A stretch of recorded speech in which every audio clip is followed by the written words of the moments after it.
Right, the floor is yours, Dr. Bhatt. Thank you very much. Perfect. Right. Hello, everyone. I can't see anyone at the moment, but I'm assuming everyone's going to keep their screens off anyway. So, yeah. So thank you, Selina, for introducing me. It's a pleasure to be here and be able to share my experiences of shortness of breath in the emergency setting. Principally, as you know, shortness of breath, and especially acute shortness of breath, have life-limiting factors which we need to address. And there's many of them, which we will go through them. And basically, the crux of the presentation is really to go through some cases that we see on a day-to-day basis and how we manage them. I'll put out some questions, and if anyone is able to answer them, that's great. If not, I'll just go through the cases as if I were in the emergency setting, and I'll be just talking about what questions I'm going to be asking the patients and what am I looking for and what systematic approach am I going to be taking on in order to make sure that I can safely, effectively treat these patients as they are. Can I just quickly check that you guys can hear me and I'm not just talking to my screen? Yes, we can hear you. Perfect, lovely, great. So, yeah, so as part of the schedule of the presentation, it's just going through definition, differential diagnoses, we'll talk about cases that I was mentioning, and obviously we'll just go over a few points, talking about the pearls of the cases. So definition of acute shortness of breath. Medical terminology, we use dyspnea, and it can be, you know, a patient that has just had a normal breathing and then suddenly their breathing pattern has changed. And that is where we need to work out what's the cause of that change in the breathing pattern and how to effectively treat it. I won't go through all the statistics and all the theory behind each of the presentations because I'm sure you guys already know it. And if not, I've added at the end of the presentation some resources that I commonly use, which has helped me through med school and also through my career so far. So dyspnea. As you can see, there's different forms of dyspnea as they appear in the elderly, in the young, the fit, and you know, we can keep talking about common types where they've all show the changes in breathing, like for example in pregnancy, in the elderly, and even in the young after running a marathon. Even with infections, for example. So these are different types of breathing issues. The chap over there with the mask on has obstructive sleep apnea, so he has to have a CPAP to help him breathe. So, you know, that's the type of dyspnea that we can have. And then obviously the worst ones which we find is patients with anaphylaxis and their airways completely obstructed. So they're, and again, it can be from any parts of the body. It can be from the breathing mechanism, from the airway point of view, and also the cardiovascular point of view as well. So I would like to ask people any forms of dyspnea. I've given you one. Asthma is a type of acute dyspnea. Is anyone out there who's able to give me other ideas of or other diagnoses of acute dyspnea or acute shortness of breath? Maybe pulmonary embolism? Yeah, so PE is another one. Or pulmonary edema, but PE is another one. Anything else?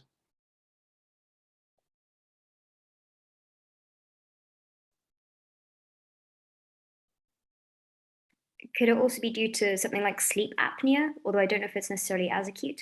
So sleep apnea is chronic. Sleep apnea is basically where your breathing becomes labored due to the physiological status of the body when it's in a lying state, where so you'd need something to help you respirate, which is a CPAP or a BiPAP. So MK is mentioned cardiac arrest. So yeah, of course, cardiac arrest is the worst case scenario in terms of acute shortness of breath. But acute shortness of breath, cardiac arrest is as a result of acute shortness of breath. So there's something that preleads to having a cardiac arrest, as opposed to you're having an acute shortness of breath and you're having a cardiac arrest. But we can talk about that on a separate occasion. Aspiration pneumonia, yeah. So aspiration and pneumonia, they're both kind of linked in together. So aspiration would be, say for example, a patient had inhaled or they were eating something and it's gone down the windpipes as opposed to the stomach. Pneumonia, yeah, is a good one, which I'll slowly tap away and throw out all the names and you can be like, oh yeah, I know that one. Choking, yeah, so obstruction of your airway can cause acute shortness of breath, and pneumonia again, so sepsis, chest infections, patients can become acutely breathless at that point as well. Keep them coming, there's loads. So pulmonary edema is one, I think. COPD. So why have I said COPD? So COPD essentially is a chronic respiratory condition. However, you can get patients who can interlink and have pneumonia or infective exacerbations of COPD, as well as in asthma as well. They can have infective exacerbations of asthma. So patients have temperatures, cough, productive cough, and then they produce that phlegm and they have a chest infection, which is then triggered off their respiratory system into having an attack. And that could be a COPD attack or asthma. Now, obviously, when we differentiate between the asthma and the COPD, we know that asthma is more of the younger age groups, and then the COPD is more of the chronic age groups. So like you said, Selena, correctly, pulmonary embolism is also one. So, you know, there are certain age groups and people who are at risk of having PEs, and we'll talk about them later in the presentation. Anaphylaxis, another one. Again, we'll talk about this. But again, it's that sudden change in the respiratory system as a result of having the anaphylaxis. So essentially what the conversation that we're having here is that there is a drive to, there is something that causes a change in the way your breathing system behaves as a result of the following that we're talking about. Trauma. We won't be talking about this today, but trauma is, again, it's like being winded. You know, if you've been knocked by something, you've fallen, and you get that sudden breathing pattern, which is causing you to have a difficulty in getting that oxygen into your airways. Spontaneous pneumothorax. So these ones are essentially patients who have backgrounds of, let's say, for example, cancer, some sort of malignancy, and some patients who, you know, very tall, slim, athletes, who can then have spontaneous pneumothoraces. And again, with trauma as well, so you can have a traumatic pneumothorax as well. So where the lining of the lung is stripped away from the pleura, and therefore your capacity in that lung is reduced dramatically. And then obviously then you can then go into the tension as well, which means that your whole airway is just pushed to the side, which then completely reduces your oxygen entry. Pneumonia, like you said earlier on, PK. Pneumonia, again, infection, sepsis, they can also change the way your breathing is, and therefore your oxygen supply, and therefore can give you an acute shortness of breath. Hyperventilation, I've thrown this in because there's a lot of people out there, especially who have anxiety, and they tend to hyperventilate. Again, it's not what we're going to talk about today in terms of what is an acute shortness of breath, but you can get patients similarly who suddenly become very anxious and stressed in a stressful environment, and then they start hyperventilating, and that will then increase their respiratory rate. And then pregnancy. Pregnancy sort of links in with PEs. However, when the gravid status increases over time, and especially when they go into the third trimester, the pressure from the fetus then pushes onto the chest, which then makes patients quite breathless. Okay, any questions, feel free to ask at any point, just put your hand up and ask away, or we can talk about your questions at the end of the presentation if you wish to.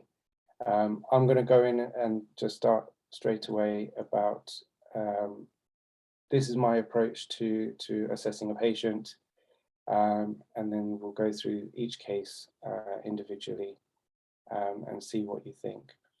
So first of all, I want to know about the patient themselves. What's exactly happened? How did it happen? What's brought them to the hospital? Get a bit more of a background about them. So that means their medical history, any previous situations where it's happened before, what their medication history is and social history is. So basically what the medications they're taking, are they taking it appropriately? Has there been any missed medications? Social history in terms of what's their alcohol intake, what's their smoking history. From a respiratory point of view, alcohol is not really a bother, but respiratory smoking history is quite important, especially when you want to know or identify, are they at risk of such things? And then taking an ABCDE approach. I've written ABC, but actually it's ABCDE, and I'll go through that when we go through the first case. And what investigations we need to do, and how we're going to manage each of the cases. So, first of all, it's a 36-year-old male. Okay, so like I said to you about history, what questions do you want to ask your patient? They come in shortness with breathlessness, we know that. We could probably evidently see that, but we need to get a bit more information about what's exactly happened. So, anyone want to shout out any ideas of what questions you want to get? I've given some highlights there with onset, associated symptoms, exacerbation, relieving factors, and what has this happened before.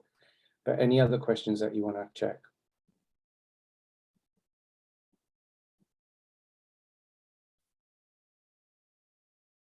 Do they drink or smoke as well alongside, the dyspnea and stuff? Useful to know. Won't necessarily change the way you diagnose the patient, especially in situations where they, you put yourself in an emergency department where there's bells all over, patients are all unwell, and let's just imagine you're sitting there with your patient in front of you. They're evidently breathless and they look unwell. Obviously, they can still talk to you because you're still going to be able to get some history out of them. Yeah. So the first set of questions I'm thinking is, when did it start? So that's what I mean by onset. So when did it start? AG, I'll talk to you about medications and allergies in a few seconds. It's all coming up, but let's start off with the simple things first, right? When did it all start off? This can be over 2-3 days, or it can be just maybe an hour and a half ago, or it could be early hours of this morning, or it could be when they woke up this morning. They weren't feeling quite right, and that's when they noticed that their breathing changed. Yeah. And then questions about associated symptoms. Anyone know any ideas of what type of questions we would want to ask about associated symptoms? So we know they're breathless, we know it started straight away, they woke up with it, for example. Other than feeling breathless, are there any other things that can also be? Ask if they have any pain. Pain, okay. What type of pain? they can have sharp pain or dull pain, like depending on where it is. If they did have pain, that's where it's located, if it's radiating or not. Okay, are we specifically talking about a part of the system or general pain, as if like they've just got a general aches and pains? Are there any? I would ask if there's any pain that they had when the shortness of breath started. Okay. Any is a very broad word, and what I want to try and give you guys a hint is, when you're talking about systems, you want to try and focus your questions to that system, and then do like an overall recap of your systems after to see if there's any other types of pain which you may have missed. So when you're asking about pain, that's absolutely good. So what you're asking them is, do they have any chest pain with it? In principle, because remember, their respiratory systems change. So there's only two real things in that area which are likely to cause the change in breathing. But pain is also a good one, and also chest is where. Okay, so let's say chest pain. Okay, any other questions along with it? So we've asked about chest pain.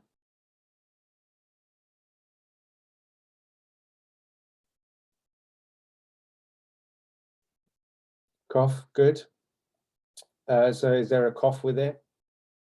And then cough, you can then go into thinking about productive cough, non-productive cough. Is it just an occasional cough, or is it a persistent and it's a new cough? Yeah. Fever, good. So again, temperatures. Sick, yeah. Sick sometimes is a symptom that you get, but nausea generally tends to be more gastrointestinal, but you can get sickness associated with pain. So if you're in pain, you tend to feel sick with the pain. So possibly, but not specifically.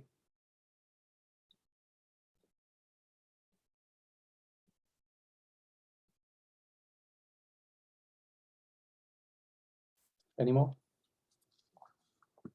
So you're getting the hang of it. You're on the right track. So fever, so temperatures, cough, pain.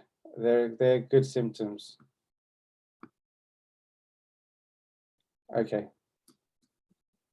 I'm going to give you some of the information with it. So exacerbating and relieving factors, why do we ask that? So we tend to ask that because sometimes certain conditions, there are things which help it make better. So maybe lying down can make it better or make it worse.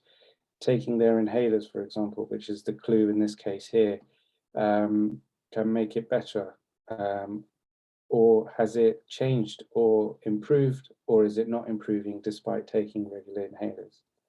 And then a question I tend to ask patients is, has this happened before? And a lot of these patients either will tell you, no, it's never happened before, and they're, and it sort of engages you to think, how do you approach this patient in a slightly different way? Where if you do have a patient who says, yeah, I had it last week, or I had it 3 weeks ago, or I had it a month ago, you can tell that they've experienced it, so they know what they're doing, they've looked for it, and they've tried their best at home first before they come to the emergency department. Patients that haven't had it before often tend to be, a lot more worried about it, and you can then encourage them and, show the empathy and say, look, we know what we're doing here. We're here to look after you, and you're in good hands. And that generally also helps them through their process of recovery as well. Medical history. So you asked about medications and things like that. So we talk about medications associated with it. Medical history gives us ideas of whether there are things that could be related to it. So before I keep giving you all the answers to this case, so just generally, we're looking at the 36-year-old male. He's basically just started feeling breathless today. Has had the occasional cough with it, but he's finding that his breathlessness is getting worse. Not had any temperatures with it. Perhaps he did think that there was a little bit of a sore throat last week, didn't take too much of it, took some paracetamols, it all went away. but he's noticed that he does get this maybe once a year, and it's around this time when it's spring and the flowers are all flowering up now.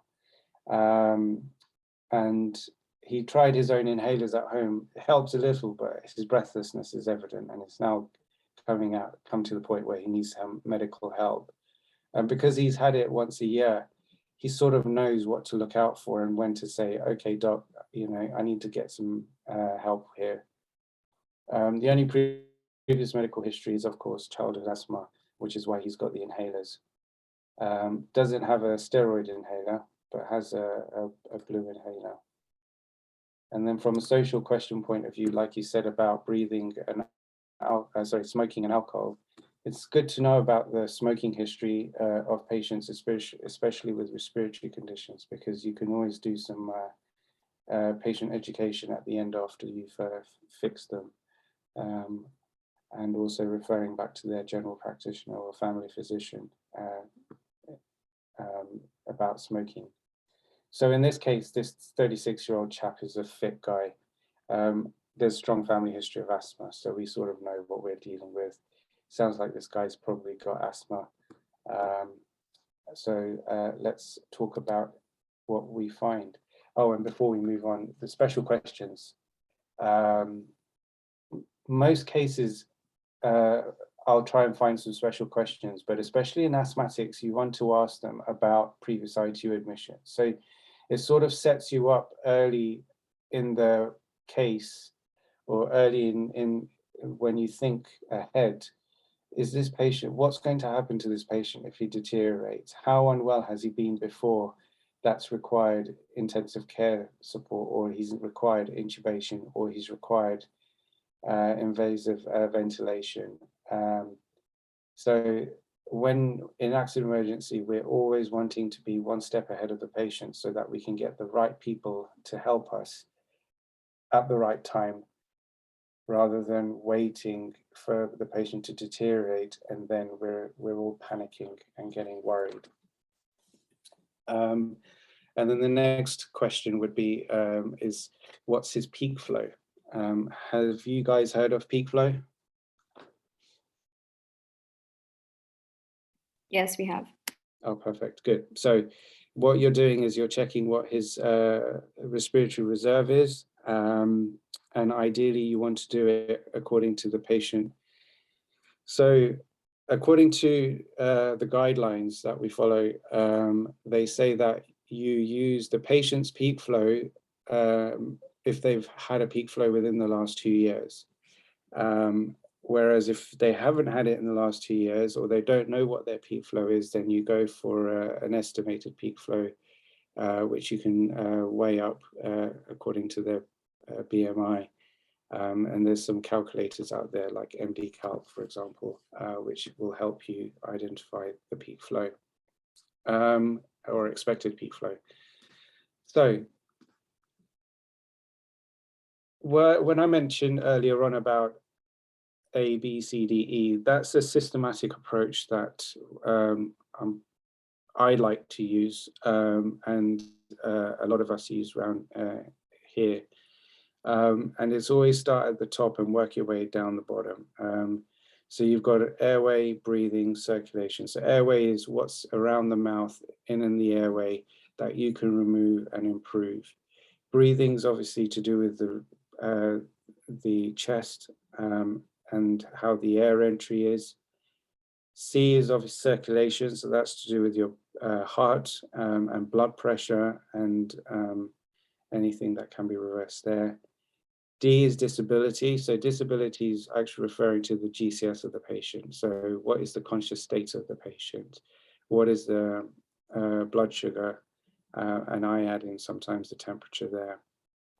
And then E for exposure. So exposure generally tends to be anything that you can see in and around the patient. I often call it everything else, which means anything that you can find that helps the patient, or you notice that's not normal for the patient. So any additional information I'll stick in that area.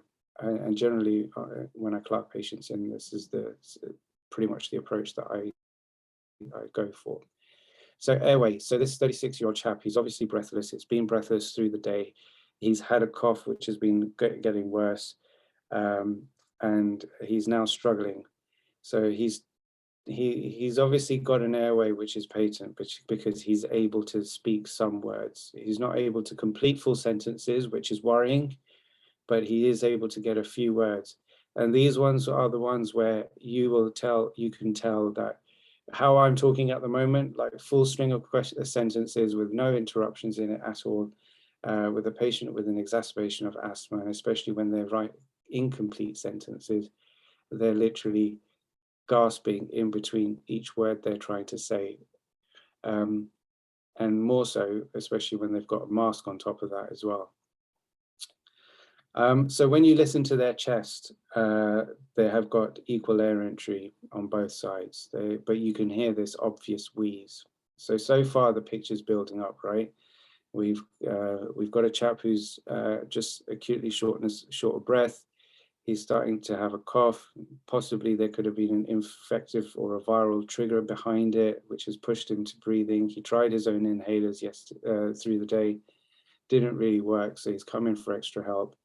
And now we know that he's not really breathing, he's not really talking well, and he's got this huge, good global wheeze.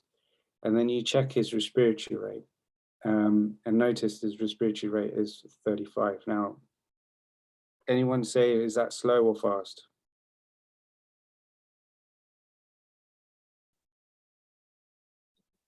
Yeah, well done, AG. So, yeah, so normal respiratory rate can be anything between 12, 14 and 18. And here we know that it's 35. So he's tachypneic, right? So he's dyspneic, he's tachypneic. And we look at his saturations. Now this is on air. So his saturations are about 94%. Now, do you think that that's sufficient? Do you reckon that's low? Do you think that we should be worried about it?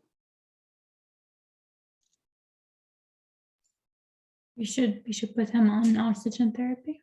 That's right. So in all cases, anything related to respiratory, or if you find a patient who is unwell, you put the oxygen on straight away, and you put them on high flow, regardless whether they're saturating high or not.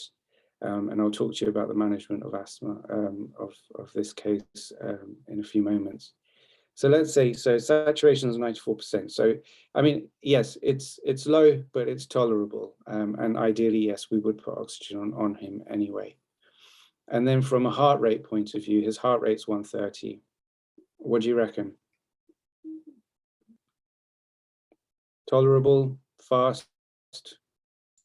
What could be driving the heart rate? It's fast, but it's only a compensation, so I wouldn't worry about that. Okay. You've got a point. Because the respiratory rate goes up, the heart rate can go up. That's true.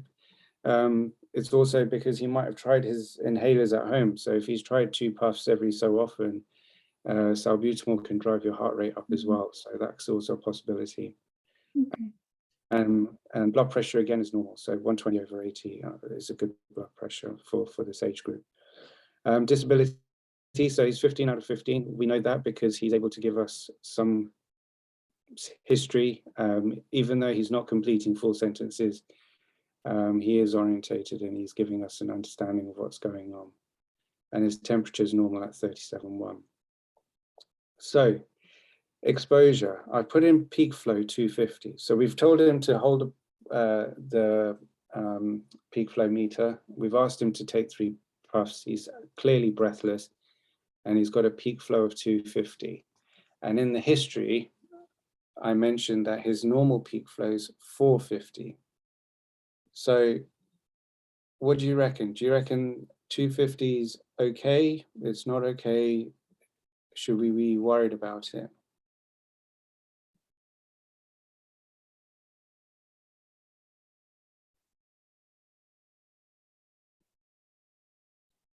Okay, well, we'll talk about the peak flow in a few moments because there's a reason why I've asked you about it and why we should have this information with us, whether it's the actual patient's peak flow or it's an estimated.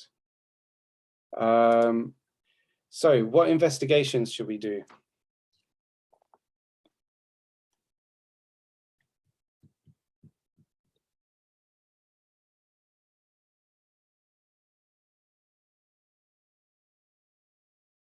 You're in the emergency department, you've got a patient who's unwell, you've got a rough idea of what's going on, but you need some investigations. Yeah, okay, so just before we do an x-ray, we can order an x-ray, we can ask for it, and we can get a portable, we'll ask radiology to send someone down with a portable chest x-ray. ABG, good, okay. Anything along with the ABG? Should we do like just a blood count and with CPR and not CPR, CRP? Yeah. Just to see if there's any. Yeah, exactly. So we will do bloods. We'll do what's involved in the bloods is obviously looking for the full blood count, to electrolytes, CRP. We can do blood cultures as well, just to be sure that there's no infective cause that's triggered it. And then rightfully, you've also said, AG, an arterial blood gas. Now, I'm not going to go into the depths of arterial blood gas because that itself can take quite some time to go through.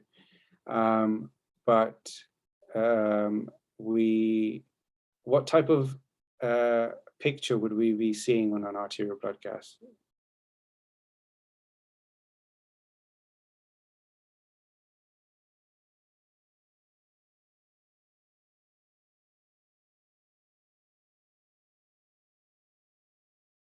Yeah, possibly. And if we talk about respiratory failures, are you guys up to scratch with that? Yeah, hypoxia.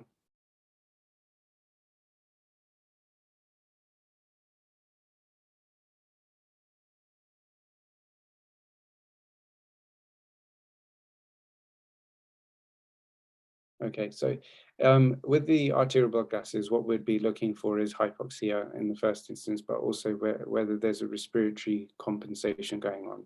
So what we call a type 1 respiratory failure, where the patient's acidotic along with hypoxia. So yeah, ECG is a good one, MK, well done. I didn't put ECG down, or maybe I should have. But ECG can help us identify, again, the heart rate that the patient's going through, just making sure that there's no other acute changes on the ECG as a result of the asthma attack. And then MK, you mentioned chest x-ray. So on a chest x-ray with this type of patient, are we going to be finding anything? Or what would we be looking for on a chest x-ray to identify?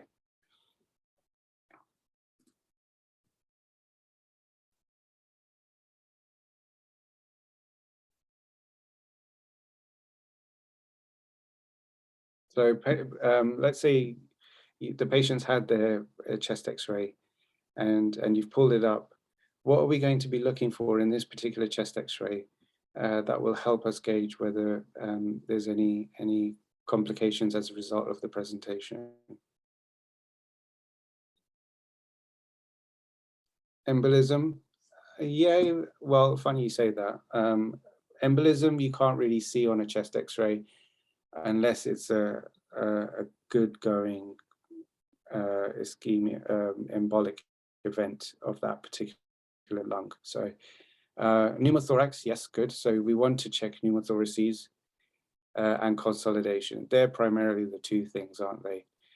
Consolidation, which may be an infection, or it could be a malignancy, or a pneumothorax where we would see, or even a collapsed lung, actually.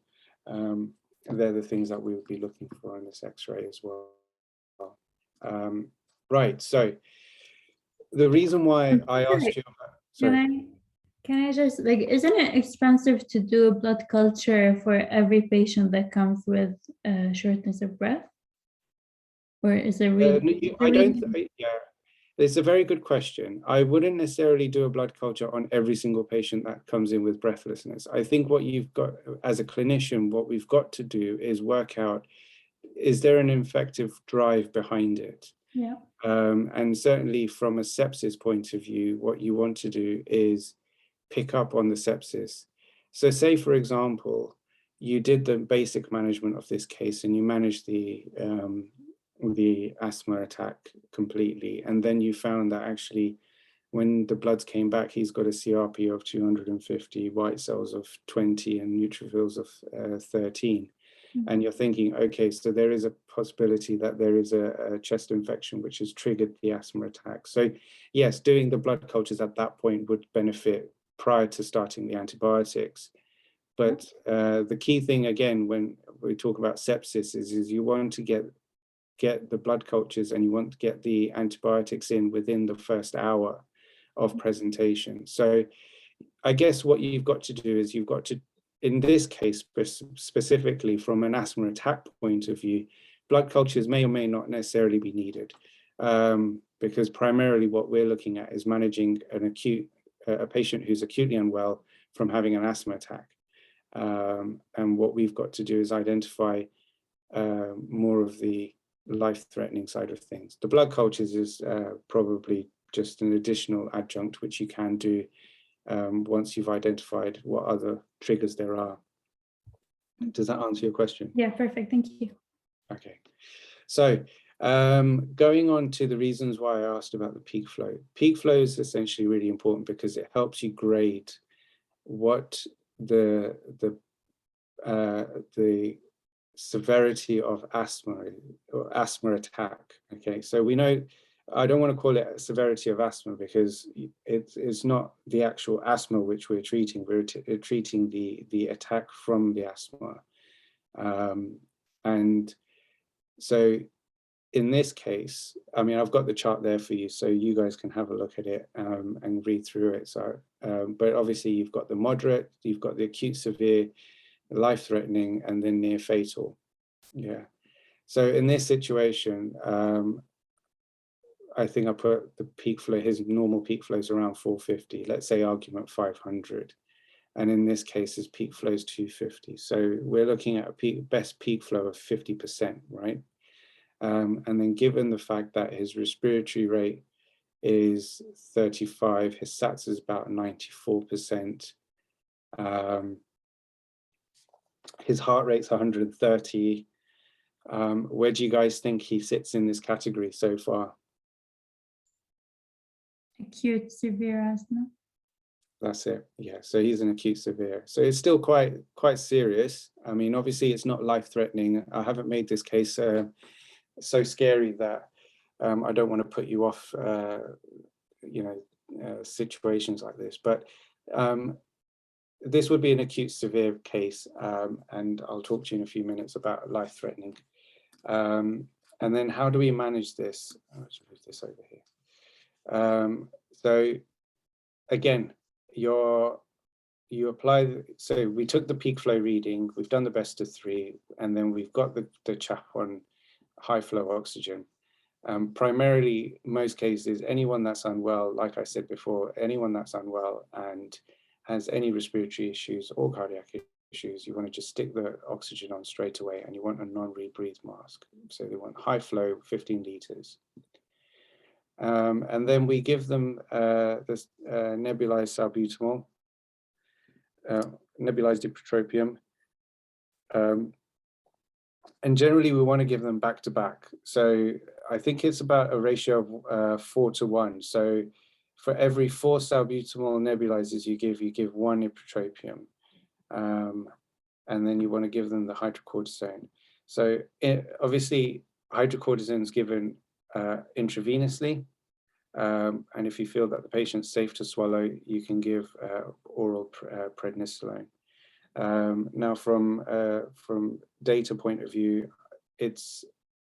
they're both equally just as effective. If you feel that the patient can't swallow and they're at risk of causing further complications, giving them IV is absolutely sensible. But if the patient can swallow, you can give them prednisolone. So the way I normally tend to say, if the patient is unable to, is speaking incomplete sentences, and literally it's 1 word per every breath, I wouldn't waste any time giving prednisolone and just go straight in with the hydrocortisone. So going back to the table about life-threatening asthma.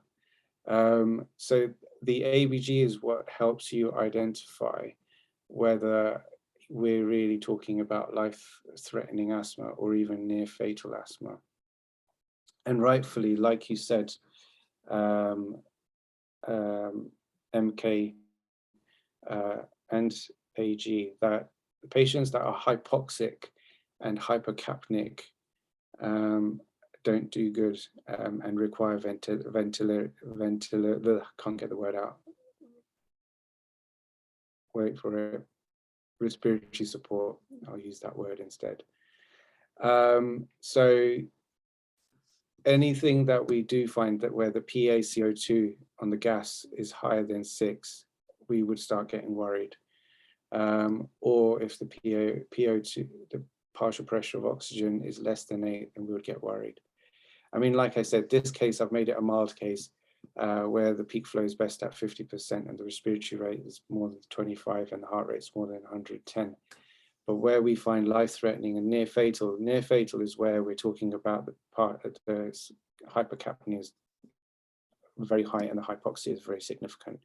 And they are in respiratory acidosis. So, any questions so far about this?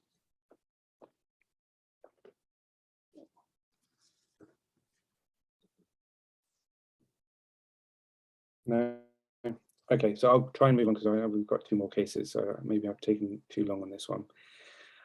So pearls about acute asthma is basically being aware what medications you've got ahead of you and being able to provide them rapidly. So what that means basically is knowing that you need to give them nebulized salbutamol and ipratropium and giving them a hydrocortisone as soon as possible to start opening up the airways.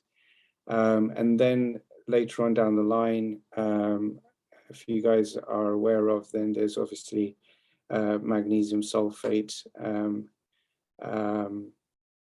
and there's one more which has just gone out of my head as well, aminophylline. And then obviously after that, you're going into territories where you're going to need specialty support like intensive care for additional care, such as NIV or intubation. Correct categorization of asthma, and I think that's the key thing as well. So knowing what level of asthma you're dealing with, is it moderate, is it acute severe, is it life-threatening, or is it near fatal? Because then you'll know how soon you need those expert people around you, or how to prepare the medications effectively to support the patient.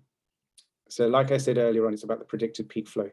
So if your patient hasn't had a recorded peak flow in the last 2 years, then you go on the predicted.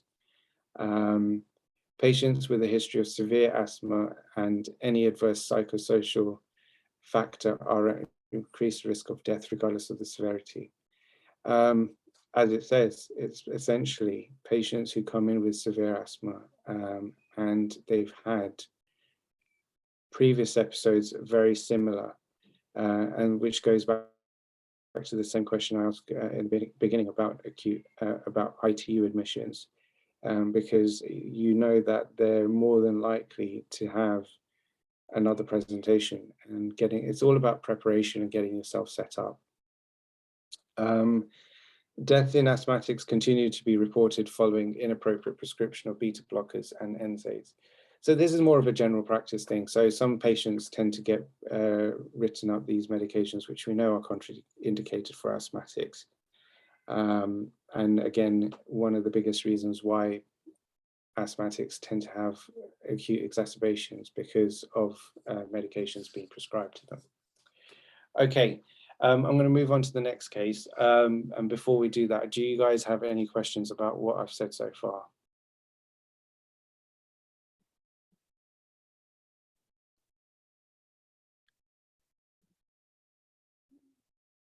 Okay. think we're good. Thanks. Perfect. Okay. I mean, you can always, if anything does come at the end, we can always go through it again. Right. So the next one, similar questions again. We've got a 27-year-old female who's come in and she's acutely short of breath. What questions shall we ask?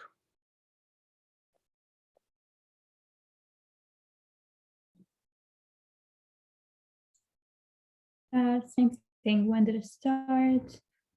How, like, did anything happen before it started? How are there any symptoms related? Any chest pain? Any fever? Yeah. And if she tried to take any medicine for it or any positioning is helping, Good. and if it happened before. Exactly, yeah. So again, once you start developing your own system of asking questions, it sort of becomes a very natural process of getting the information you need very quickly. And especially in an acute setting where time is of the essence and you don't want to miss salient points, having a systematic approach to ask the questions can get you the information you need very succinctly. And then once you've stabilized the patient and they're a lot in a better state, then obviously you can then go back and ask other questions later on. So yeah, so this 27-year-old basically this morning got up and then just suddenly became breathless. And then she was clutching her right side of the chest. Didn't say specifically that it moved anywhere, but it was quite painful, and especially when taking deep breaths in. Didn't have any particular temperatures, but had noticed recently that her right calf was a little bit more harder than usual, or felt a bit more swollen than usual. And understandably, she's never had this before, so she's obviously worried about this situation. Why is she breathless and having pain in her chest? So from a medical history point of view, she has just recently given birth to a 2-week-old baby by an elective C-section. And she was just discharged a couple of days after surgery, after delivery, and has been at home. There was no complications at birth during the procedure. And she's otherwise a fit and well 27-year-old, no significant medical problems, no particular allergies.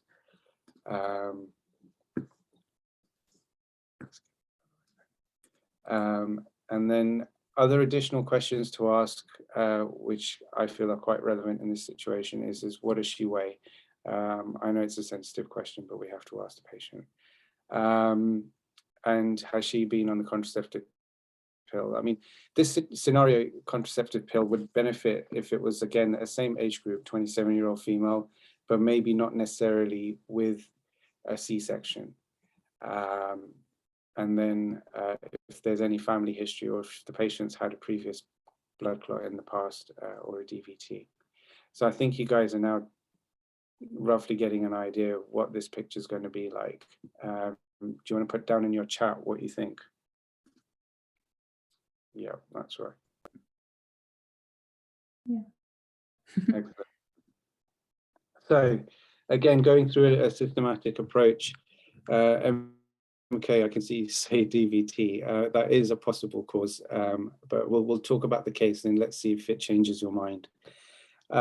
So again, going through a systematic approach, starting off at airway, working towards exposure.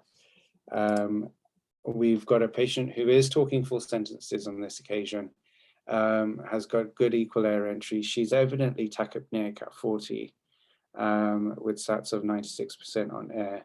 Tachycardic at 125 and a blood pressure of 110. She's orientated, she's got a GCS of 15 and her temperature is normal. And we checked her calf sizes, which show the right calf at 30 centimeters and the left calf at 27 centimeters. Now, I made these numbers up, so I'm hoping that sounds about right. I don't want them to look like they're big calves, but the aim was to get moderate changes. So everyone in your mind's sort of developing that this is now a PE that's in the picture. What investigations should we do for looking for a PE? D-dimers and Yep. the rest, like full blood count and ADG. Yeah. So ECG as well. And yes, absolutely. The one investigation I forget to write up, it's the ECG. Absolutely. So bloods, again, we're looking at the usual bloods, blood count, CRP. D-dimer is very useful, and we'll go through where it's beneficial and where it's not beneficial. And arterial blood gas, again, anyone have an idea of what type of respiratory failure we would be expecting in a PE?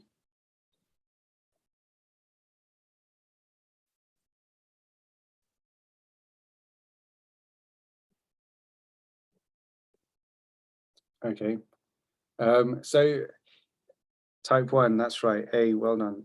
Type 1 is the right answer. So again, it's the acute respiratory change. So type 2 respiratory failures, you'll find that in chronic patients. So you'll find that in exacerbation of COPD, for example, or where a patient is tiring to the point from where they go from type 1 to a type 2 respiratory failure. And then chest X-ray. Are we going to see anything exciting on a chest X-ray? Yeah, most cases no. However, I came across this one, and apparently, where'd it go? A focal consolidation in any particular territory may suggest it's a PE. However, it's got to be a pretty big infarct in order to have that. And you can tell what the difference would be between, let's say, if it was a pneumonia or a PE. Pneumonia generally tends to be like a triangular shaped consolidation, whereas this looks a little bit more round. But to be honest, in my time, I haven't seen a PE on a chest X-ray, so I wouldn't use that as my my diagnostic tool of to define that is definitely a PE. So going through, like I think who just said Wells? Someone said Wells. Here, A, you said Wells, that's it. So we use Wells criteria to help us identify about PEs and the likelihood of it being a PE. And one thing to mention, other than doing a chest X-ray, CTPA is basically what we need to do in order to diagnose whether the patient has a PE or not. Now, you've got to balance, is the patient able to have a CTPA?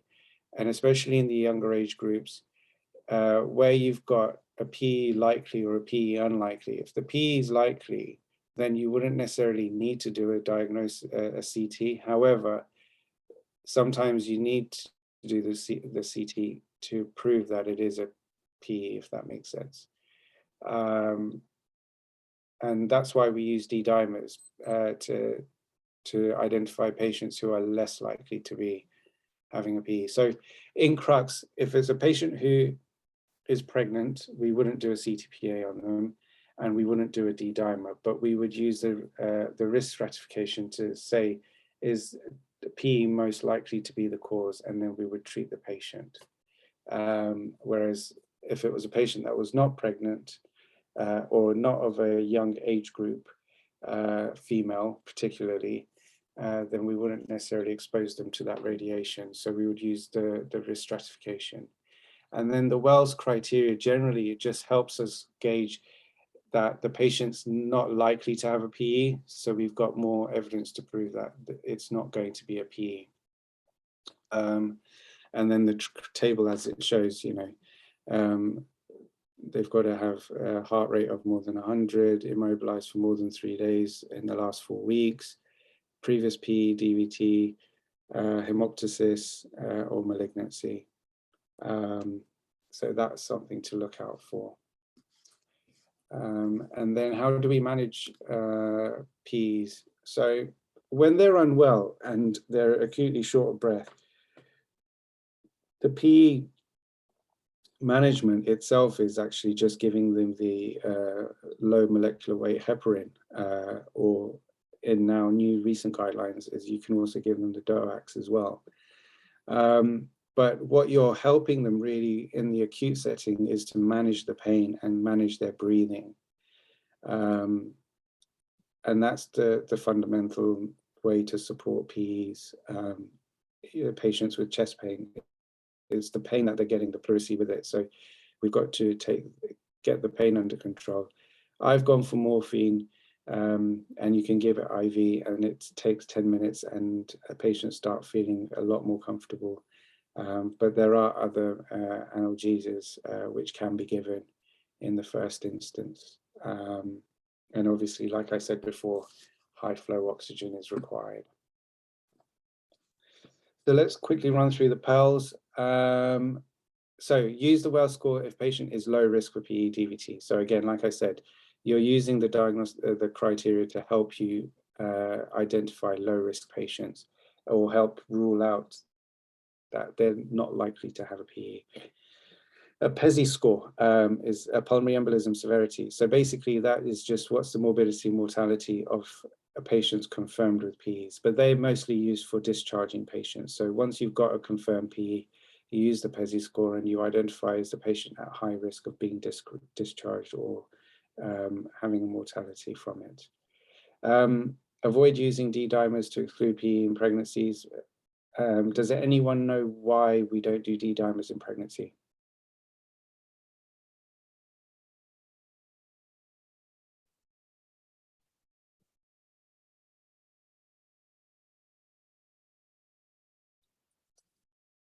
Oh, a new message. Can be raised in pregnancy, unsure why. Hypercoagulable state in pregnancy will cause it to be raised. It's basically not sensitive. That's right. So D-dimers are raised in pregnancy. It can also be negative, but most likely be raised. And again, it's the change in coagulation status and the pregnancy itself, which is what causes it. So patients with high clinical probability of PE, like PE likely, and those with positive D-dimers should be treated with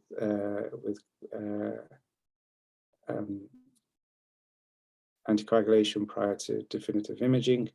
So what that generally tends to mean is that some systems here, they don't have to have a CTPA imminently. They don't need to be admitted for a CTPA. What it does mean is that if you know that they've got a PE and you stabilize their breathing and their pain's under control and they're not, ticking off all the markers, then and not requiring oxygen, then you can actually get them home on anticoagulants and then bring them back at a more suitable time to have the scan done, because the management doesn't change. CTPA is the imaging modality of choice in non-pregnant women, patients that we know that. Perfect. Any questions?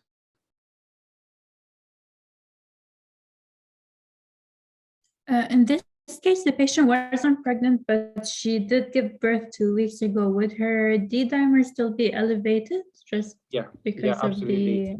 So the D-dimer was more likely to be elevated because she's had a C-section, but also along with the fact that she has also been pregnant.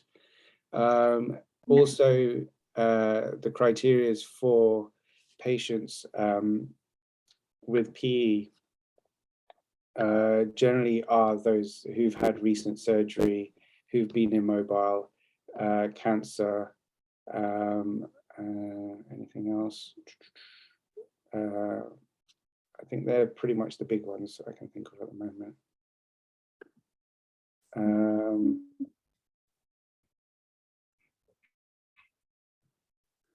Yeah, I can't think of the other ones at the moment, but I'll get back to you on those. Right, okay. So I think I've just heard the door knock. Can you guys just give me 2 seconds? I'll quickly check who it is. We've got a 30-year-old female. We're going to start asking some questions to this 30-year-old female. And whilst I quickly run down and open that door, I would like you guys to think of what questions you want to ask. I've already given you some hinters.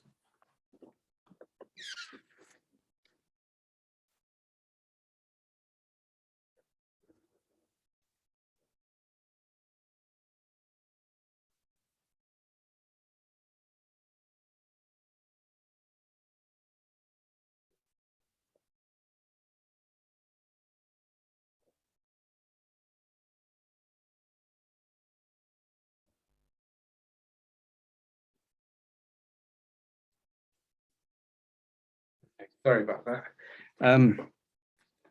Questions?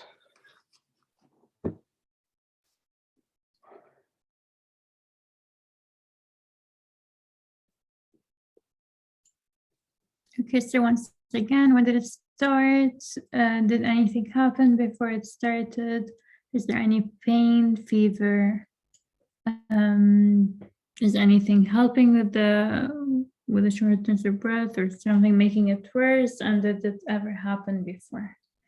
Yeah, precisely. Additional things are any other changes, so rashes, swelling, they can all be confounding factors. So in this 30-year-old female, she's out with her friends, they're at a restaurant, having a nice meal, and then approximately 1800 hours, started feeling a bit funny, felt the tingling of the lips, swelling of the tongue, started becoming very breathless, pretty much like me just running up some stairs, wheezy, no particular temperatures, has a rash now, which is really intensely itchy, and she's now starting to look very puffy. Excuse me. And she's had this once before as a child. From a medical history point of view, she's normally fit and well, and she every so often carries her EpiPen with her, and she has an allergy to peanuts. So we suspect she's eaten something that's had peanuts inside it. Fit and well, family history of asthma, and a non-smoker. And then special questions in this situation is when she had the anaphylaxis or allergy as a child, has she ever been to ITU before? And what interventions has she done so far? So often with these patients, especially with allergies and they're having anaphylaxis and they've got their EpiPen with them, the first thing they will do is go straight in and give themselves one dose. And often by that point, the ambulance crew would have given another dose as well. So most cases, they would have had some treatment, unless they're by chance very fortunate that, you know, the restaurant's literally right next to the hospital. So they've, you know, the ambulance crew basically have done what we call a scoop and run. And basically the patient just comes in with no treatment, and we do the first administration of adrenaline. So going through the cases, again, start systematically: airway, breathing, circulation, disability, exposure. So in this case, this patient's speaking, but she's speaking with partial sentences, which basically she's evident that there's tongue swelling. So she's not able to get her words out, but she's able to engage. You can hear that there's bilateral wheezes, that the respiratory is high, saturations are low, again now because she's got the tongue swelling, so she's not getting all that oxygen that she needs to. She's tachycardic, hypotensive, about 100. So we're teetering on dangerous territories here, aren't we? But at the moment, GCS is maintaining, and she's got normal temperature. And just having a look at her arms and legs and the skin, we can see that she's got urticaria, Florida urticaria, with hands and legs swollen, face is swollen, eyes are covered, but she's still able to blink. So investigations, again, we'll do the routine bloods to just check for electrolytes, blood count, CRP. Does anyone know why we do the mast cell tryptase?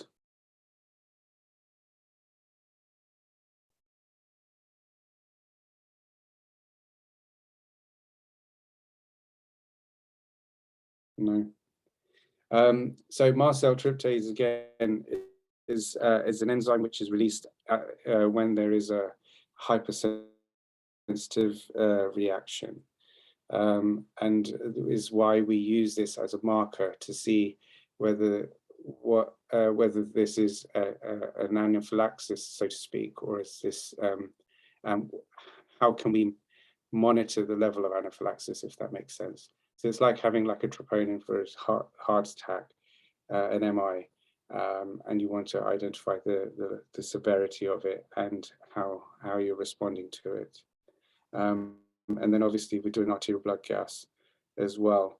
Any takes on what we're looking in arterial blood gas? What type of respiratory failure? Yeah, exactly. Yeah, that's it. So type 1 respiratory failure. And chest X-ray, again, we're looking for the most common things. We do the chest X-rays just to help us rule out or rule in any other additional issues or complications as a result of the insult. So again, we've got a normal chest X-ray here, which doesn't show any pneumothoraces or consolidation. So first things first, what are we going to do for this patient? We know that she's basically having an anaphylaxis. Let's say we've gone through the initial motions. She's lying down on a trolley. What are we going to give her? The answer's there. If they gave her an adrenaline in the ambulance already, I don't know if we should give it again, but I think we should give oxygen therapy, antihistamines, and corticosteroids. And Yep. You said that she's lying down. I would probably change her positioning too. Okay, so most cases, lying down in the sense that they're probably in a almost like 30-degree angle, supine position, or you can sit them up, depending. The main thing is what the GCS is. If obviously their GCS is very low, you want to lie them down. If their GCS is 15, you want to sit them up. But the main thing here is giving them the high flow oxygen.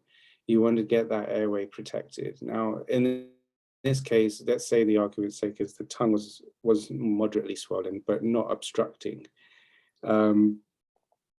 Then correctly, you give 2 doses of adrenaline 5 minutes apart. So let's say, argument's sake, she did it as soon as she got in, or let's say the ambulance crew gave it. So we give another round of adrenaline, and then we see what the response is like. Now, interesting, you said about giving the corticosteroids and the antihistamines.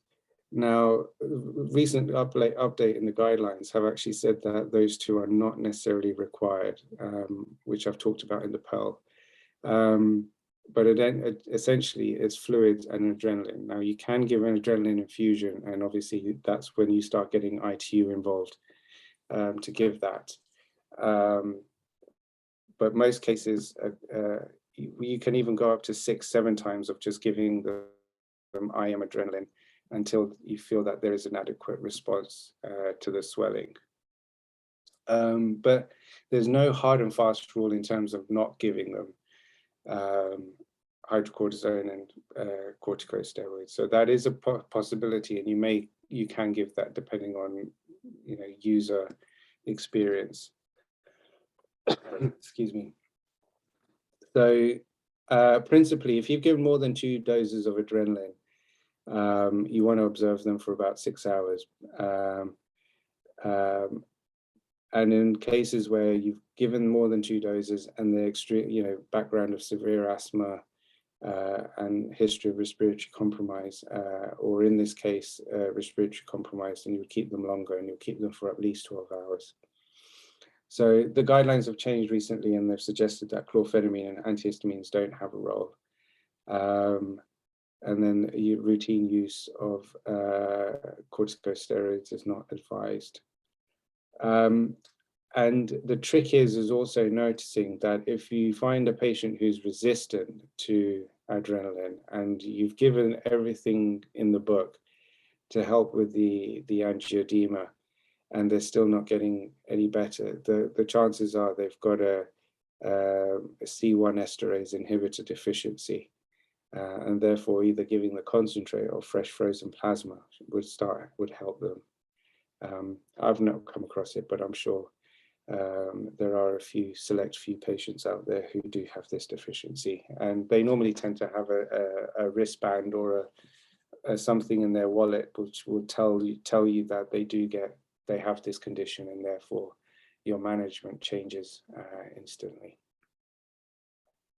Right, so I think I've covered most of the cases as discussed. Do you guys have any questions?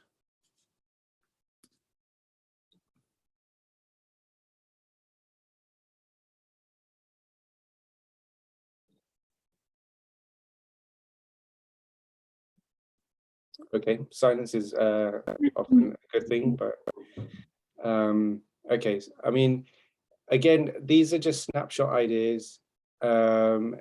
These are cases that we do see day in and day out. And I guess the fundamentals of what I would like you guys to take home with you is having a systematic approach into getting history information from your patient or collateral information, having a systematic approach in assessing the patient, and using the ABCDE is pretty much what we've been drilled into and is very effective. And you can always recap, go back to the top if you get lost somewhere along the lines of, well, why is the patient not getting any better, even if I've given them 2 large wall candidas and I put fluids on and I've given them these treatments. And then you go back to the beginning again and you start again. Is the airway okay? Is there anything that's changed that I need to act on to improve the oxygenation, so on and so forth? And I've gone through the basic first line treatments. Obviously, there's further treatments down the line, and obviously, if you want to know a bit more about them, you're more than welcome to ask, and I can go through them with you. But here are some references which I've used. Geeky Medics, I don't know if you guys have heard of it, but I only came across it when I came back from Romania to the UK, and it's definitely one resource which I feel has an abundance of information which is really useful for the way we practice in the UK. Resus Council, again, for all the ALS guidelines, and RChem learning is something that I follow.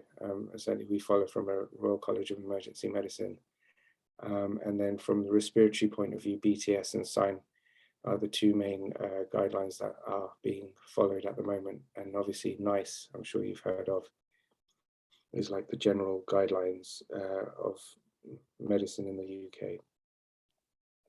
So yeah, if there are any particular parts of this area that you want me to go through again, please feel free to ask. I'm more than happy to go through the blood gases and things like that as well if you want to. And I think I can say I have finished.